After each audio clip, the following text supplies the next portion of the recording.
Okay, so once again, good morning, everyone. Uh, for the topic types of data, variables, and levels of measurement, we are now moving into one of the most important foundation of statistical analysis. So before we can choose a statistical test, interpret table, or run any analysis using SPSS, we first need to understand what kind of data we have and how those data are measured. In educational research, our data may come from test scores, survey responses, attendance record, school policies, teacher evaluation, enrollment figures, or classroom observation.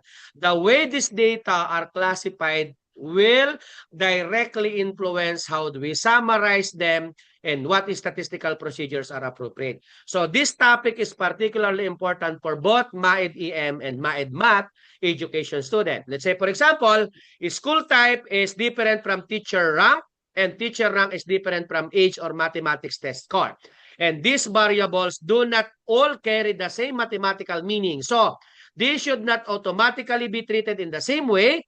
So, as you listen to the discussion of our presenter or discussant, focus on three questions. What type of data is being collected? What role does each variable play in the study? And at what level is the variable measured? With that, I now give the floor to our discussant to present types of data, variables, and level of measurement. Take it away, sir. Go ahead po. Okay, good morning, everyone. I am the presenter for topic number one, which is the type of data, variables, and level of measurement. So, statistic is an essential component of educational research because it provides systematic procedure for organizing, analyzing, interpreting, and reporting data. However, a statistical analysis should not begin with the selection of a statistical test. So before choosing an appropriate statistical procedure, the researcher must first understand the nature of the data, identify the variables involved, determine how the variables are measured, and examine the characteristic of the collected observation.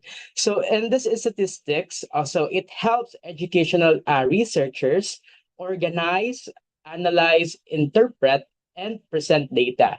So before you choosing a statistical test, or a researcher must first understand the data and variables they are collected. So educational researchers commonly study variables such as academic achievement, motivation, study habits, attendance, teachers' effectiveness, student satisfaction, learning modality, socioeconomic characteristic, and instructional practices. So, uh, so these different types of variables in educational research, it involves such as academic performance, motivation, attendance, and student satisfaction. So these variables can be categorical or numerical and may differ in how they are measured. So understanding these distinctions is fundamental to educational research because the nature of the variables influences the appropriate way of summarizing, analyzing, and interpreting the data. So, uh, understanding the type and level of measurement is important because it helps researchers choose the correct method for analyzing and interpreting data. So this lead to more accurate and reliable research conclusion. Next, okay, understanding the data. So data are observation, measurement, or records collected systematically to answer a research question. So understanding data means recognizing that data are observation, measurement, or record collected to answer our research questions. In educational research, data can come from uh, student and teachers, school leaders and parents, record and classroom observation, questionnaires and interviews, assessment and experimental activities. So for example, student age, attendance, study hours, motivation, and examination scores are all forms of data. So raw data alone may not give clear meaning. So researchers need to organize, analyze, and interpret them. So the data represent the raw materials of the statistical analysis. However, raw data by themselves do not necessarily provide meaningful conclusion. So the researcher need to organize, summarize, analyze, and also interpret the data in relation to their research question. So although the terms data and information are sometimes used interchangeably, so they can be distinguished conceptually. So data refer to the observation collected by the researcher, while the information refers to the meaningful result obtained after the data have been organized, analyzed, and also interpreted. So for example, suppose a researcher records the following examination score: 75, 80, 90, and 95. So these values constitutes data. Okay. Uh, so after analysis, the mean of 85 is obtained, which can then be interpreted as useful information or evidence. So if the researcher interprets the result in the relation to the research question, the statistical result becomes useful information for the study. So in simple term, so presented as data, organization, analysis, interpretation, and last information slash evidence. Okay, next, we have here data classification, the types of data. So we have qualitative and quantitative. Qualitative is the categorical, describes characteristic or categories, not numerical quantities. So it describes characteristic or groups rather than amounts. So example include sex, school type, academic strand, and learning modality. So if number are assigned to these categories, they are only codes and do not have mathematical meaning. Okay, next, quantitative are numerical. So represent counts or measurement that can be mathematical summarized. So it represents amount that can be counted or measured and analyzed mathematically. So examples include are age, examination score, study hours, number of absences, and class size. And we have here discrete versus continuous data. So discrete data are values that can be counted and are usually whole numbers such as the numbers of the students or absences. And number of student in class, 35, number of absences, 4, and number of correct answer. While continuous data are the values that can be measured and may include decimals, such as height, weight, temperature, and time. So, for example, is height 150 centimeter, 150.5 centimeter, and 150.75 centimeter. Okay, and also duration of an activity. So that's an examples of continuous data. So easy ways to remember for discrete and continuous. Discrete is counted uh, and continuous are measured. Okay, next. Okay, variables. Understanding variables. So variables is characteristic, property, attribute, or condition that can take different values among individuals, groups, objects, or observation. So variables have different roles in research studies. So some variables are the possible cause or factors being studied. Some are the outcomes, while other may explain influence or affect relationship between variables. So the concept of variation is central to statistics. So if every participant had exactly the same value on characteristic, that characteristic would not provide variation for a statistical analysis. Okay, for example, examples of educational research variables include uh, and student characteristic, age, socioeconomic status, academic factors, academic achievements, study habits, engagement, indicators, attendance, motivation, teachers factors, teachers' experiences, instructional strategy, classroom climate, student satisfaction, school climate, and learning setting, learning modality.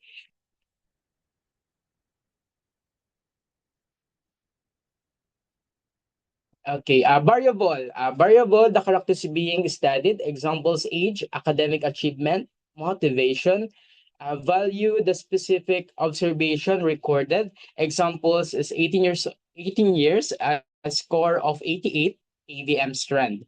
And then operational definition, exact how the variable is measured in given study. Example, final mathematics grade for term 1.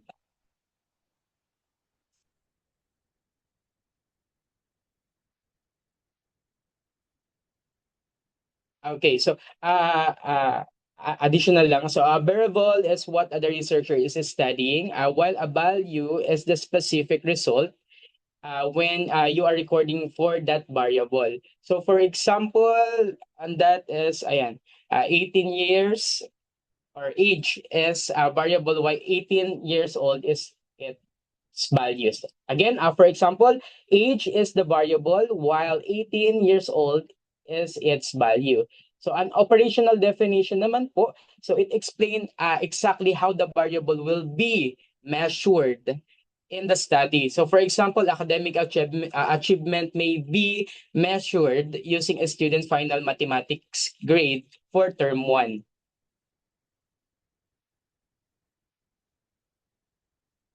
Okay, so we have here a variable roles or variables according to their roles. So variables have different roles in research study. So some variables are the possible cause or factors being studied. Some are the outcomes, while other may explain influence or affect the relationship between variable. So the terminology may vary depending on the research design. So for the first variables is the independent variables. Okay, a variable that is manipulated, assigned, or considered as a possible explanatory factor in a study.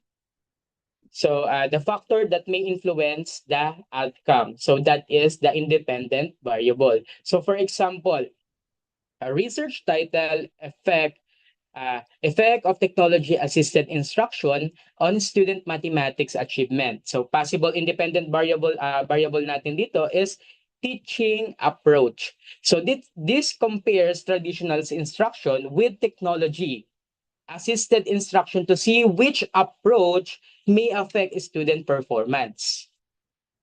Okay, next, number 2, dependent variable.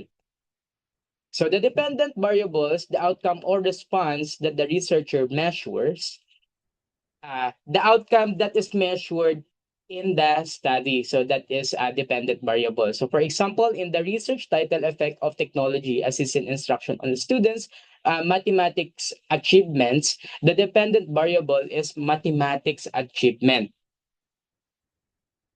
So mathematics achievement, this is the student's performance or scores after using a particular teaching approach.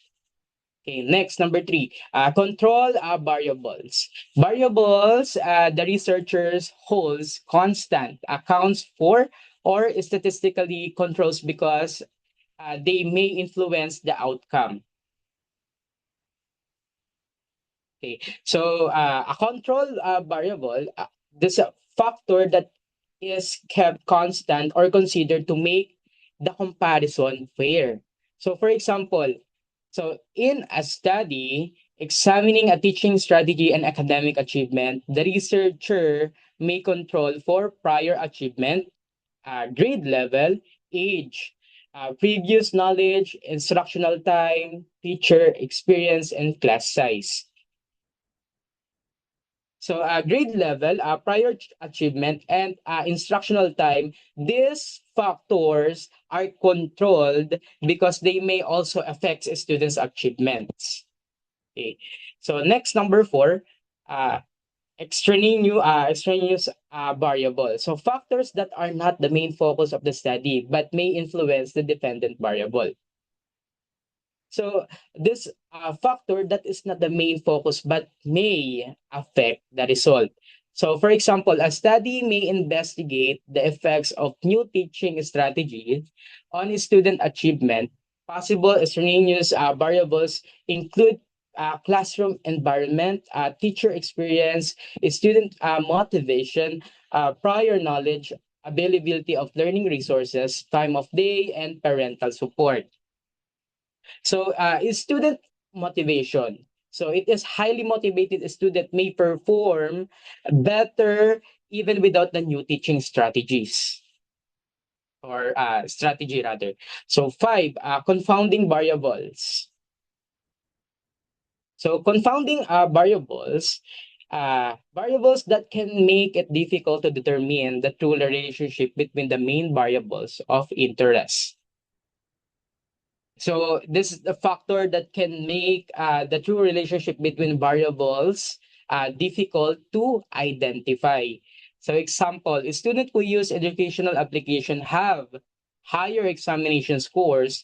However, this student also spent more time studying. In this case, study time may be a confounding variable. So study time, a student using his educational application may also study longer.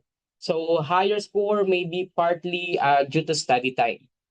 See, next, mediating variable. Okay, variables that help explain how or why one variable may influence another. So it explains how or why one variable affects another. So example model, teacher support, student motivation, academic achievement. So teacher support may improve motivation, which then improves academic achievement. Next, number 7, moderating variables. So variables that change the strength or direction of the relationship between two variables. So changes the strength or direction of a relationship. So that is moderating variables. So for example, the relationship between the study time and academic achievement may be stronger among some group of students than among others. So if grade level changes the strength of the relationship, grade level may be considered a moderating variables. Moderation address questions such as for whom does the relationship occur? Under what circumstances does the relationship become stronger? So when does relationship become weaker? So okay, the grade level, the effect of study time on achievement may be stronger for some grade levels than others. Okay, so next, operational definition of variables. So an operational definition explain exactly how a variable or concept will be measured in a particular study. So this is especially important when researchers study abstract concept like motivation, engagement, self-efficacy, resilience, satisfaction, teacher effectiveness, academic achievements, and school climate. For example, academic achievement may refer to final grade, examination score, standardized test score, grade point average, performance assessment, or subject grade. So for this operational definition, so it specify exactly how a variable is measured. So for that example, so this clearly identifies what measure will represent academic achievement. And then for number 9, construct and observe variables. A construct is an abstract concept that cannot always be observed directly. So for examples, a motivation, self-efficacy, engagement, resilience, research anxiety, learning satisfaction. So an observed variable is a measurable representation of a construct. So a construct is an abstract concept. Okay po. Okay, while an observed variable is something that can be measured. Okay, example, construct, student motivation questionnaire, student motivation scale, observed response, individual item response, overall score is 85. So the observed score provides measurable evidence related to underlying construct. So, and ask. So while the questionnaire score provides measurable evidence of it. Okay, next, we have the 4 level of measurement.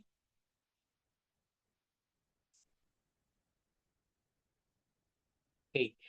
One of the most important concept in educational statistics is the level of measurement. So the 4 traditional levels of measurement are the first one nominal, second one ordinal, interval, and the last one is the ratio. So this level represent increasing amount of information contained in the measurement. And also it describes how data are classified and what kind of information they are provide. So these are nominal, ordinal, interval, ratio. So as we move from nominal to ratio, the data provide more information and allow more mathematical and statistical operation. So the progression can be represented as nominal, ordinal, interval, and ratio.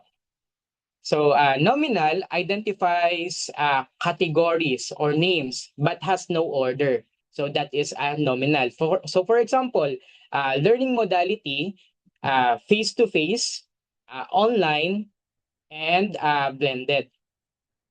And for ordinal, it has a categories with a meaningful order or ranking. So example natin dyan, satisfaction, dissatisfied, neutral, satisfied. Okay. And then for interval, it has ordered values with equal intervals, but no true zero. So for example po natin dyan is temperature in Celsius. So that is interval. And for the last one, the ratio, so it has equal intervals and a meaningful or true zero. So example, study time, 0 hours means no study time. So that is ratio. So each higher level includes the properties of the lower level and adds additional measurement characteristics. So each level add measurement properties, higher level support more statistical operations. So in simple terms, nominal tell us what group, ordinal tell us what rank, interval tell us how much difference, and the ratio tell us how much including a 2-0.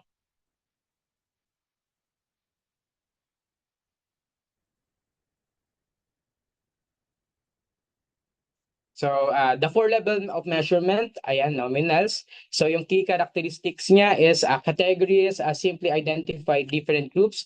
The numbers are only labels. Example natin dyan is academic strand, ABM, 2 STEM, 3 UMS, 4 TVL. There is no meaningful statement that STEM is greater than ABM. So, nakalagay lang dyan, 1 is ABM, 2 is STEM, 3 UMS, and 4 TVL. So, walang nakalagay na statement dyan kung ano dyan yung mas mataas. Next, appropriate summaries, frequency, percentage, mood, frequency distribution. So example summary, 60% of the respondents belong to the ABM strand. So for ordinal,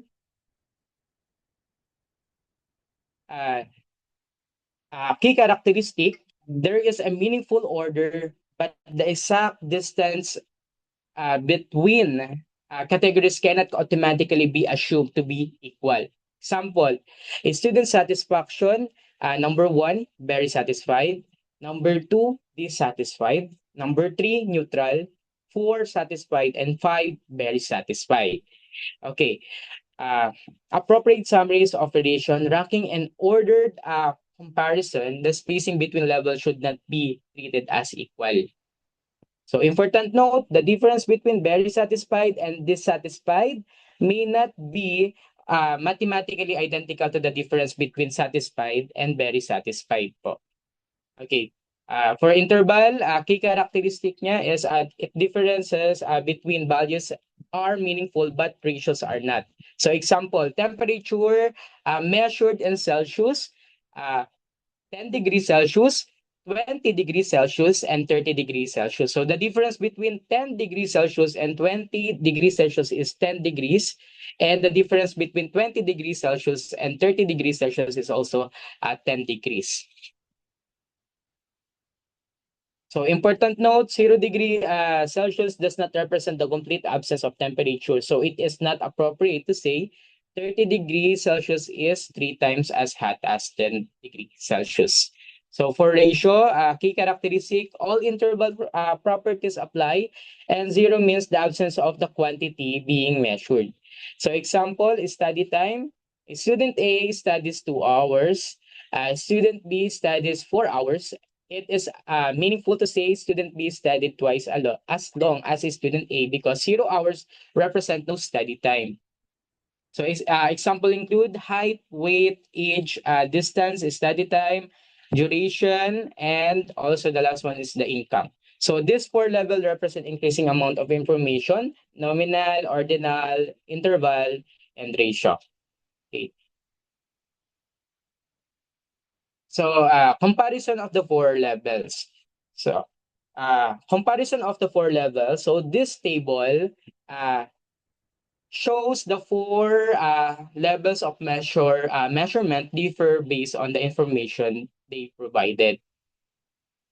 So nominal only identifies categories. There is no order equal interval through 0 or meaningful ratio. For example, school type and school type. And for our ordinal, has categories that can be ranked or ordered. But the differences between ranks are not equal. So example natin dyan sa table natin is satisfaction level. Ayan. And for our interval, has order and equal intervals but does not have a true 0. So example po dyan sa table is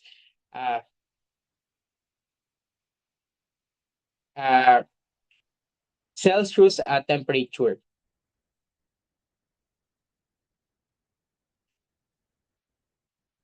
And for our ratio, has order equal intervals, a true 0 and meaningful ratio. So for example natin po dyan is study hours, where 0 hours means no study time. Okay, in simple terms, as we move from nominal, ordinal, interval ratio, the amount of information and the types of statistical operation we can meaningful perform increase. So why level of measurement matters? So level of measurement are important because they help researcher determine what statistical operation and interpretation are appropriate. So for nominal data, researcher may describe, the first one is frequency, percentage, protons, and modes. And for ordinal data, researcher can also examine ranks, medians, percentile, and order comparison. So for interval and range data, researcher may use a wide range for numerical summaries and statistical procedures subject to the assumption of the selected method. So however, measurement level should not be the only basis for choosing a statistical test. Researcher must also consider uh, research question, research design, sample size, independence observation, distribution, outliers, assumption, reliability, validity, numbers of groups, and nature of the relationship being investigated. Okay, next, Likert type data. So definition, Likert type scales are widely used in educational research. So these are the tools used in research to measure attitudes, opinions, or perceptions. They are present a statement and ask respondents to choose from ordered options. So for example, strongly disagree to strongly agree. So example, ayan, I am satisfied with the learning resources provided by the school. So response option, the first one is strongly disagree, and then the last one is strongly agree. So a sample statement might be, I am satisfied with uh, strongly agree with the learning resources provided by the school. Respondents select from 1 to 5, showing their level of agreement. This make it easy to capture how strongly people feel about something. Okay, something about the school. And for the key characteristic, responses have a meaningful order. Equal distances between categories cannot automatically be established. An individual Likert type item is generally considered ordinal. So the responses have a clear order from strongly disagree to strongly agree for our example. Okay. Okay. The distance between the option strongly disagree to strongly agree uh, isn't guaranteed to be equal. So a single item is usually treated as ordinal data. Okay. Important distinctions. Researchers sometimes calculate means and use a parametric procedure with composite Likert scale under appropriate condition. Graduate students should distinguish between an individual Likert type item, a multi-item composite scale. Okay, the decision regarding a statistical analysis should be justified according to the characteristic of the instrument data. So the researcher may combine several items into composite scale and treat it as interval data for advanced analysis. So it is important to distinguish between the number one, which is an individual Likert type item, and for number two, multi-item composite scale. The choice of a statistical method must match the type of data collected. In short, one item ordinal, multiple item combines can be treated as interval under certain condition. Okay. Next, individual Likert item and multi-item scale. So individual item, I enjoy conducting research. So response scale, strongly disagree, neutral, agree, strongly agree. So this is an individual ordinal response item. So this is a single ordinal item responses are ordered, but the exact distance between categories isn't guaranteed. So for a multiple item scale, a researcher may use 15 items to measure research self-efficacy, so the responses may be combined to produce an overall composite score.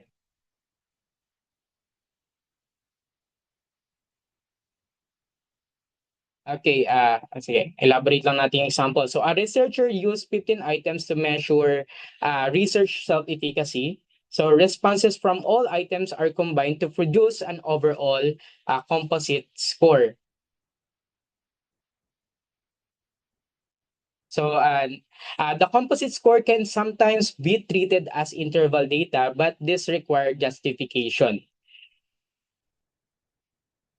So key consideration, we have three, reliability, validity, distribution. So for reliability, so are the items consistent in measuring the same construct? And validity, do the items truly measure what they are supposed to? Uh, and then distribution, it is the data suitable for intended statistical analysis. So all you are going to also consider number of response categories, scoring procedure, purpose of analysis.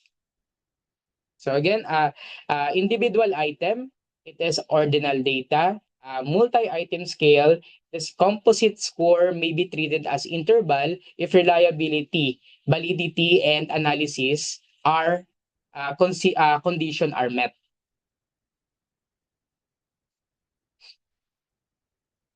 Okay, next, measurement quality, validity, reliability, and coding. So identify the measurement level is only one part of the measurement process. Researcher should also establish evidence of validity and reliability. So for validity, so it refers to whether the instrument measure what is supposed to measure. And for reliability, it is a consistency of measurement across administration, items, or raters. So it refers to the consistency of measurement. A reliable test gives a similar result across different administration, uh, items, or raters. So in short, stable and repeatable result for reliability. So next, coding variables. Numerical codes examples is one for public, two for private. So is data entry but do not change measurement level codes are labels, not quantities. So researcher often assign numerical codes like ayun ngayon nandyan. So one is for public, two for private. So to categorize for easier data entry. So important, codes are labels, not quantities po. So they don't change the measurement level of the variable. So in short, coding simplifies data handling but doesn't alter the type of data. So identifying the measurement level is just one step for the research. So researcher must also ensure validity, which is the accuracy, reliability, which is the consistency, and proper coding, organization without changing meaning. So researchers often assign numerical to categorical variables. So for example, number one, learning modality. One is for face-to-face, two online, three blended. Example number two is scholarship status. Zero for no, one is equal to yes. Example three, school type. One is for public, two private. So coding makes it easier to enter and manage data in a statistical software. However, coding does not change the measurement level of the variable. So for example, one is equal to public school, two is equal to private school. So does not mean that private school is twice as large or twice as important as public school. So the numbers are simply labels lang po. Okay. Next, 5 errors to avoid. So these are the common pitfalls. So yung pitfalls, it is a hidden or unsuspected danger or difficulty. So the first one, assuming all numbers are quantitative. coded categories, 1 is equal to male, 2 is equal to female, remain categorical. So just because a variable uses numbers doesn't mean it's numerical data. Example, ayan nga po, 1 male is equal to male, 2 is equal to female. So these are categories, not quantities. Number 2, treating every 1 to 5 scale as interval. So ordered categories do not guarantee equal distances. So ordered categories strongly disagree, strongly agree. It show rank, but the distance between them isn't guaranteed equal. So a single Likert item is ordinal, not automatically interval. Next, number 3, confusing variable and value. Age is the variable, 18 is the value. Okay, that is so a variable is the concept being measured. So for example, the age, and age is the variable, and then a value, ayan, it is the specific response. Ayan, for example, 18 years old. So that is a value. So mixing them up leads to misinterpretation sometimes. So number 4, failing to operational a construct. Operationalize a construct. So academic achievement must be precisely defined. So broad ideas like academic achievement must be clearly defined and measured. Example, GPA, test scores. So without operationalization, the construct remains vague or unclear. And then number 5, choosing a statistical test before examining the data. So researchers should not choose a statistical test simply because it is familiar or available in a statistical software. So the statistical procedure should be aligned with research questions, variables, measurement, data characteristic, research design, and assumption. So don't pick tests just because it's familiar or available in software. So the correct test depends on research question muna, variables, measurement, data characteristic, research design, and assumption. So avoid these 5 pitfalls by carefully defining construct, distinguishing variables from values, treating scale appropriately, and aligning statistical tests with the data and research design.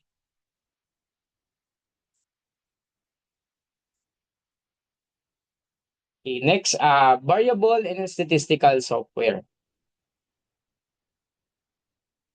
So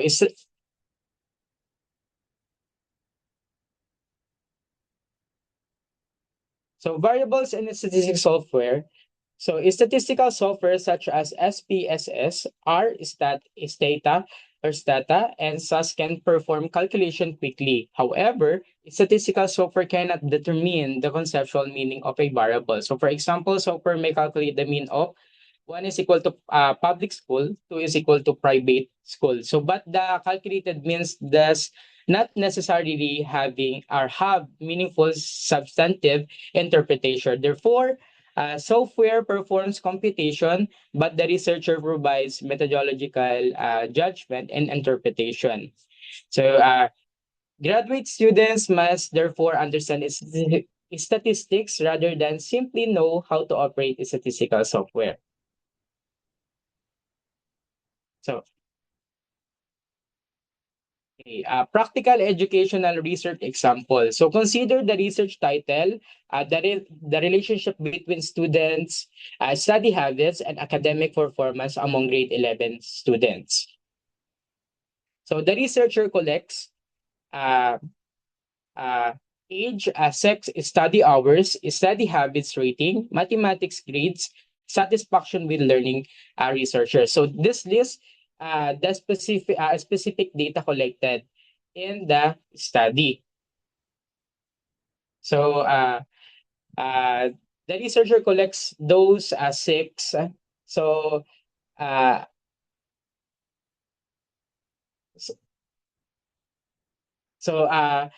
yung mga each variable represent a different aspect of the students being studied.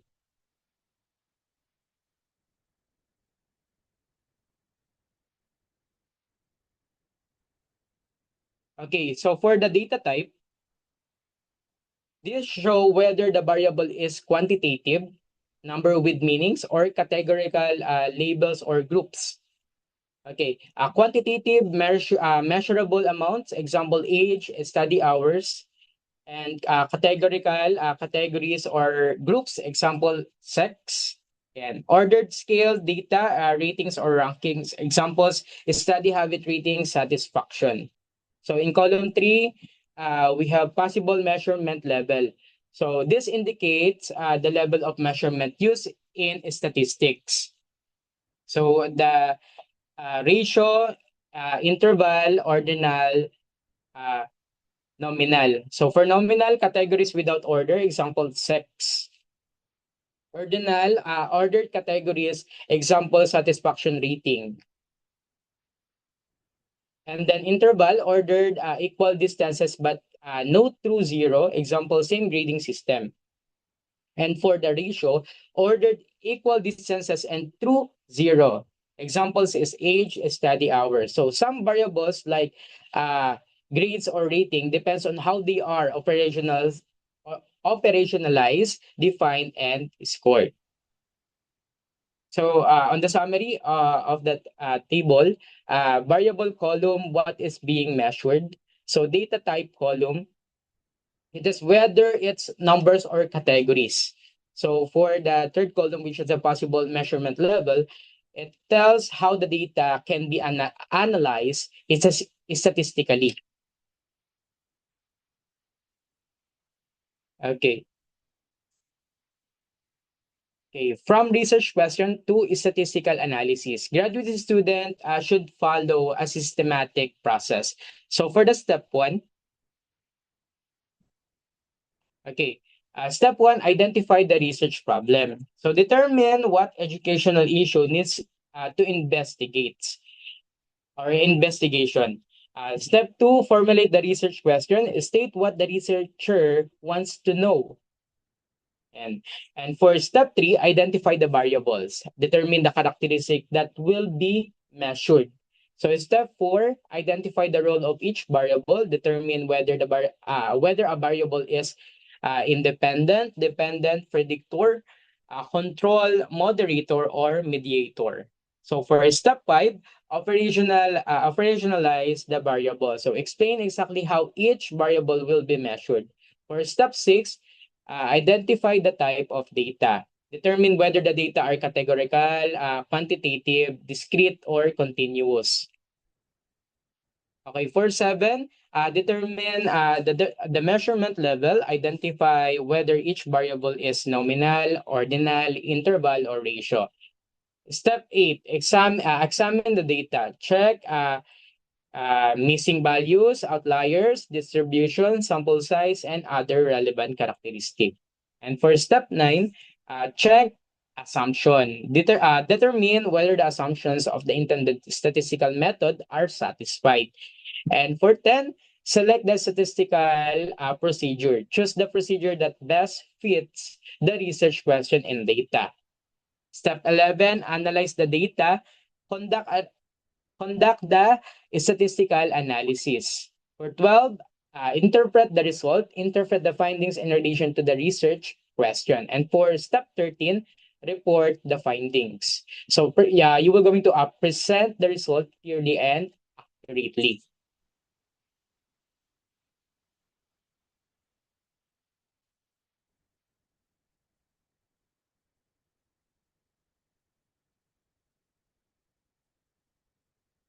Okay, for graduate students sa atin, we must move step by step from the research problem to the final reporting of the results. So the process begins with identifying the issue, formulating a clear research question, and defining variables with their rules and measurement levels. Once variables are operationals and data are collected, we as a researcher, we will going to examine the data set. So we will going to check assumption and select the most appropriate statistical procedure.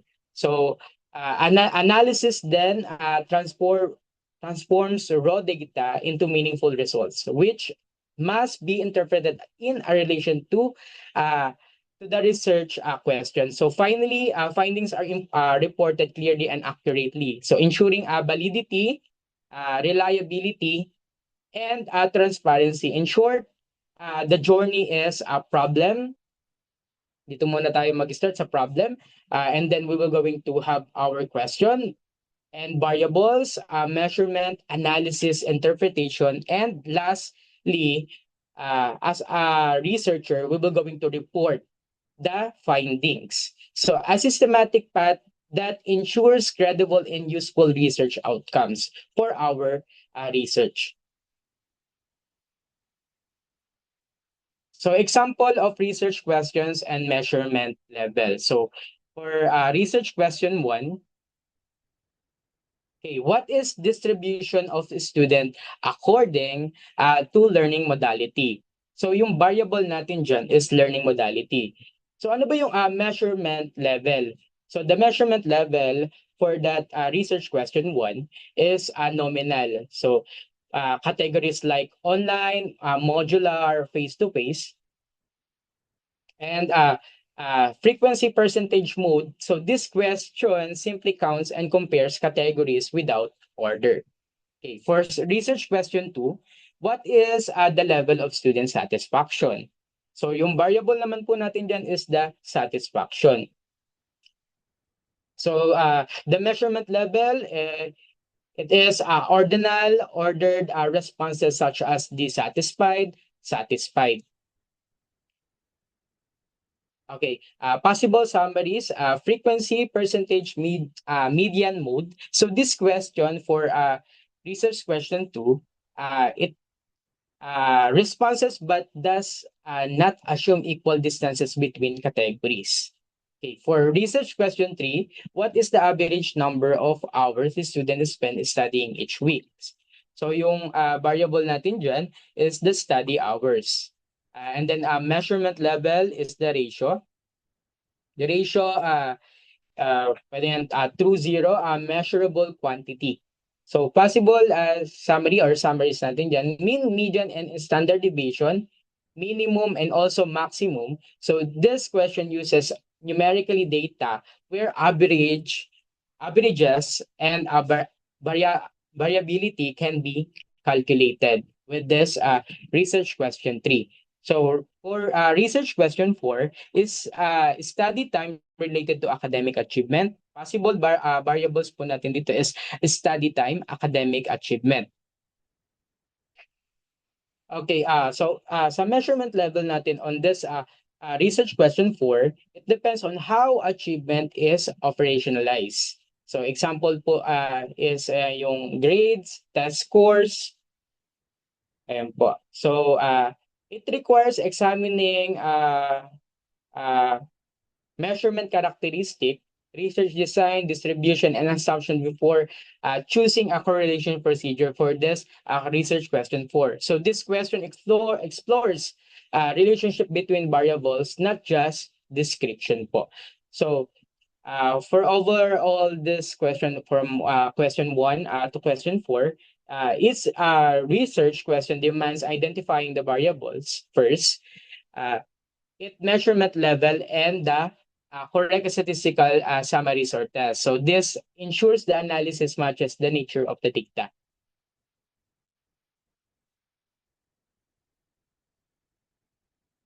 Next po, important principle to remember.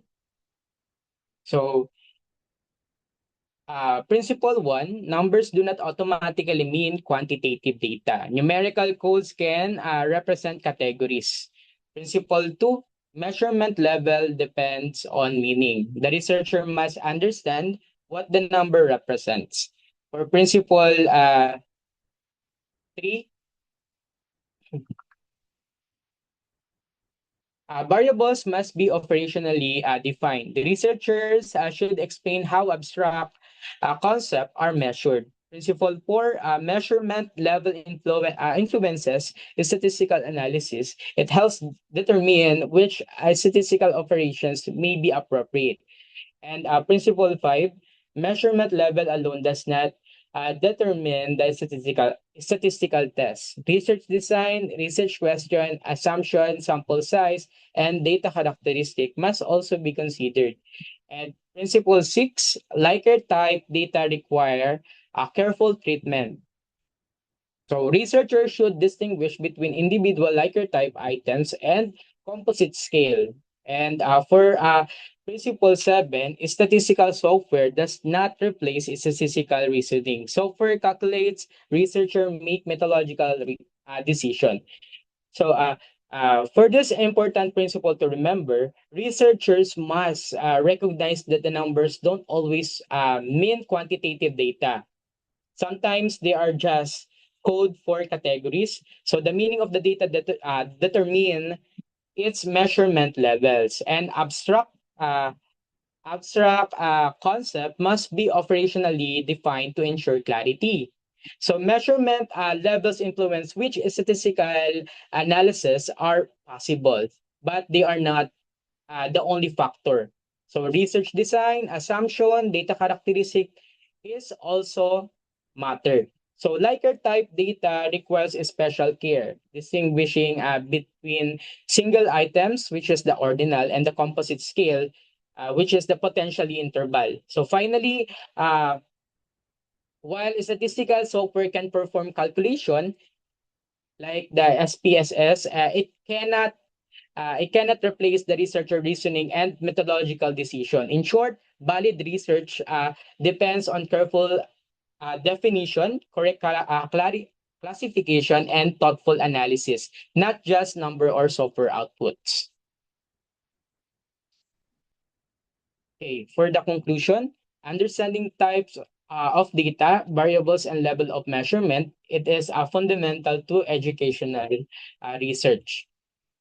So the researcher collect different types of data from students, teachers, school, and educational settings. So this data may be categorical or numerical and may be discrete or continuous. Researchers must also identify the roles of variables within the research design, including independent, dependent, control, confounding, mediating, and moderating variables. Okay, understanding types of data, variables, level of measurement, it is essential in educational research because it is determines how information can be analyzed and interpreted. So, as a researcher or the researchers collect the different forms of data, categorical or numerical, discrete or continuous, and must clearly define uh, the role of each variable.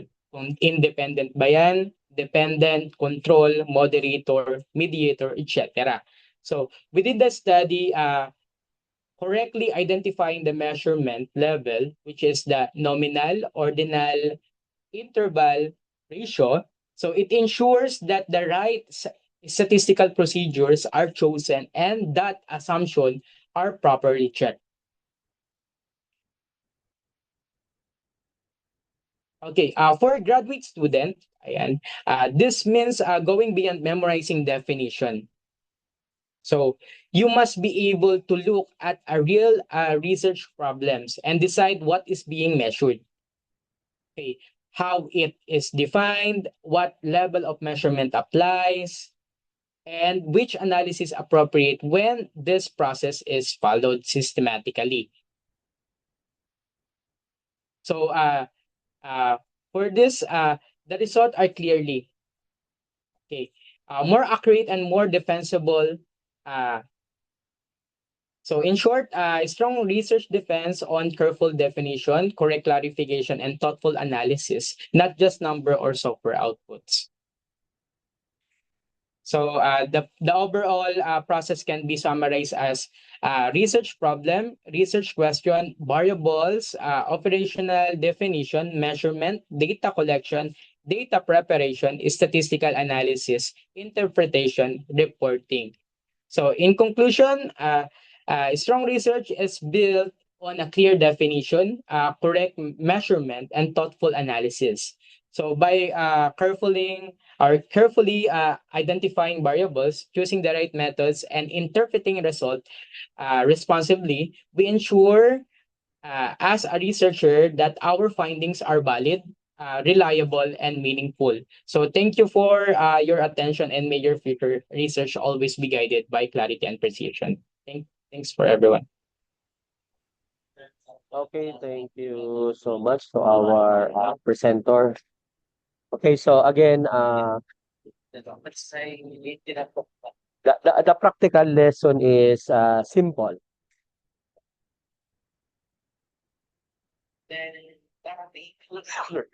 Okay, so do not choose the statistical test first. No, begin by understanding the research question and the nature of the variables. So, for example, no, a nominal variable such as school type may be summarized using sequences and what do you call this one? A different interpretive care from true ratio variables such as number of absences. No, so once we correctly understand our data and measurement levels, the succeeding topics in statistics become much easier to analyze, justify, and defend in graduate research. Okay, so I think that's it for this topic. Thank you so much, and good morning, everyone. So may I request everyone to please turn on your camera?